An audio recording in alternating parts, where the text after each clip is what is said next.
Tantor Audio, a division of Recorded Books, presents Not For You, Pearl Jam and the Present Tense, by Ronen Givony, narrated by Stephen Graybill. Publisher's Note: in this audio edition, you will hear references to visual elements present in the print and e-book formats of the book. The art of music is undeniably the one of all others which gives rise to the strangest passions, the absurdest ambitions, I will even say, to the most peculiar fixation.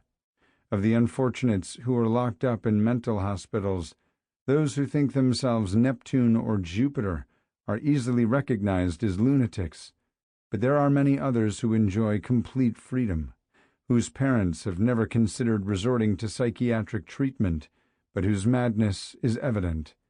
Music has unsettled their brain. Hector Berlioz, The Musical Madhouse, 1859. It has to be living to learn the speech of the place. It has to face the men of the time and to meet the women of the time. It has to think about war, and it has to find what will suffice. It has to construct a new stage. Wallace Stevens, Of Modern Poetry, 1942. That song is about getting hit in the face, turning your cheek, and getting hit again. Applause. Come to think of it, all the songs are about that. Moore Theatre, Seattle, 1995.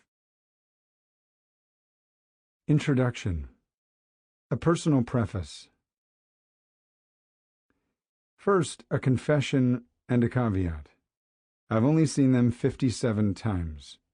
A confession, because to most well-adjusted people this number will seem, depending on your taste in music, alternately obsessive, excruciating, or absurd, and rightly so. After all, to see an artist 5 times in concert suggests loyalty. To see an artist 10 times implies dedication, not to mention disposable income. But once you're north of, say, 25 shows, it's safe to say you're out of sync with most responsible adults. Not that that's always a bad thing. And yet, a caveat. As far as Pearl Jam people go, I'm fairly middle of the road, more journeyman than master, compared to the people way up front or on the rail. Among this group, it's almost common, meeting otherwise sensible people who have seen 100 Pearl Jam shows, who take entire months off work to catch every show, anywhere in the world, who can tell you what the band performed and where on any given day in the last 3 decades. In other words, there are people who would scoff at you for presuming to write a book after 57 shows, and I don't disagree. I'm embarrassed to be such a dilettante myself. By most measures, I am your typical Pearl Jam fan. To quote a favorite song, I am speaking as a child of the 90s, born in 1978 and about to turn 13, when the video for Alive debuted in 1991. 2 years later, I was one of the 950,000 who bought their second album, Versus, the week it came out. With my friends in the 9th grade, we debated Nirvana, Weezer, and 9 Inch Nails, who was authentic and who had sold out, and understood or suspected that something unusual was happening in music and youth culture at large. I finished high school in 1997, saw my first show, inexcusably late, on the Yield Tour, graduated college in 2001, and started seeing them in earnest only in 2003. Most of all, to quote them once again, I am, for better and worse, W.M.A, white, male, American.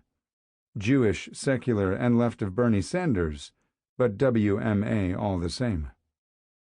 And yet, by other measures, to flatter myself perhaps, I am also your less typical fan. For most of my life, my career has been in music, but not, shall we say, the kind that Pearl Jam plays. I work in classical music, the orchestra world, or what some would call modern classical, not exactly ground zero for Pearl Jam fanatics. At home, I'm likelier to listen to Bach, Beethoven, or Boards of Canada than I am to rock music. I studied English and American literature and wrote a thesis on the contemporary novel at a college that rhymes with jail.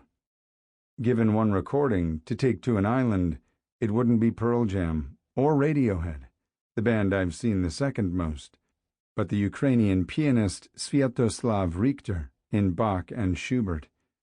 I say this not to praise myself, but to mention a thought that occurs to me every so often at a Pearl Jam show. What am I still doing here? The idea for this book arrived at Wrigley Field, Chicago, on August 22, 2016.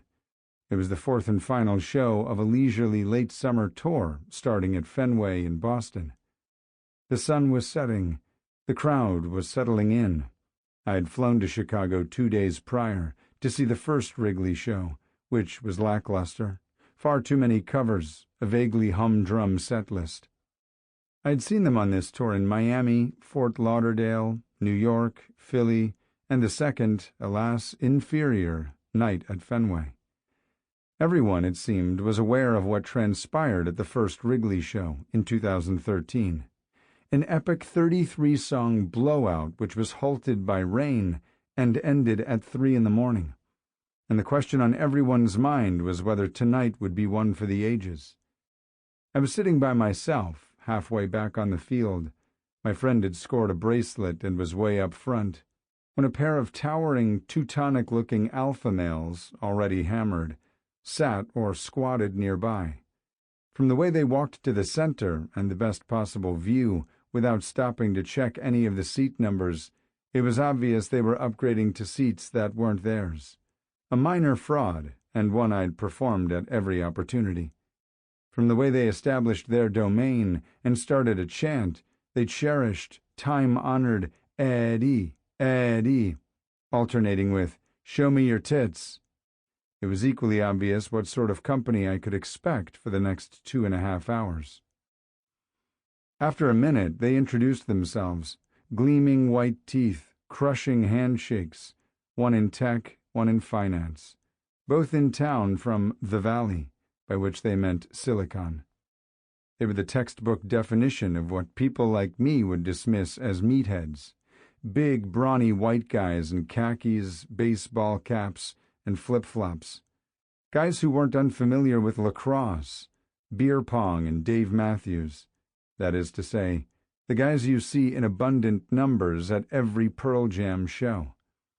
When the election happened 10 weeks later, the news photos, white men pumped for Trump, resembled nothing so much as this contingent. The guys asked me where I was from, then addressed me by borough. "Fuck yeah, Brooklyn." But not before punching me in the shoulder and urging me to have a good Pearl Jam. It's easy to make fun of such people. They're not around to explain themselves, and no one is going to defend a bro from Silicon Valley.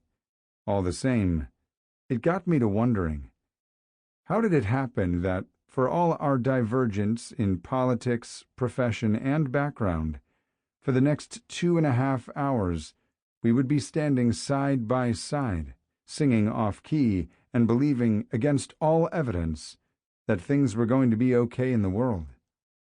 How did it happen that, for all our differences on anything beyond Pearl Jam, everyone knew we were in for a classic when they opened with Oceans, Into Footsteps, into Off He Goes? The moment the show ended, we would resume having nothing in common. But for now, on this field, and aided only by song, and maybe the IPA, we were allied through music. The answer is obvious. That's what happens at Pearl Jam.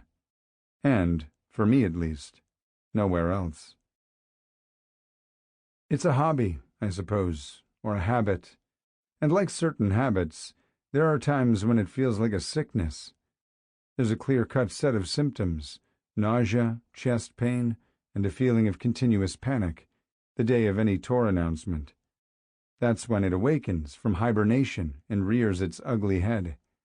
It's unmistakable, like the opening of a long road, the queasy, nervous sensation, the Sample complete. Ready to continue?